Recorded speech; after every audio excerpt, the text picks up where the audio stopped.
परमात्मा लाभ शिव माना सदा कल्याण मुंबई में ओम शांति भगवान शिव निराकारी ज्योतिर्लिंग स्वरूप है અને જેના નિમિત્તે આપણે શિવરાત્રિ મનાવીએ છીએ ત્યારે એનું અવતરણ થાય છે આ સૃષ્ટિ અને તો તમારે ત્યાં જવું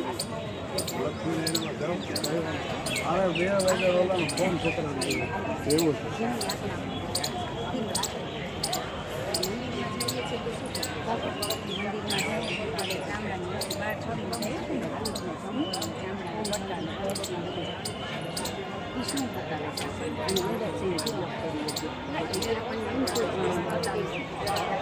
આપણું આ શરીરનું જે દેહભાન છે ને દેહભાનની બહાર છોડીને જવાનું છે.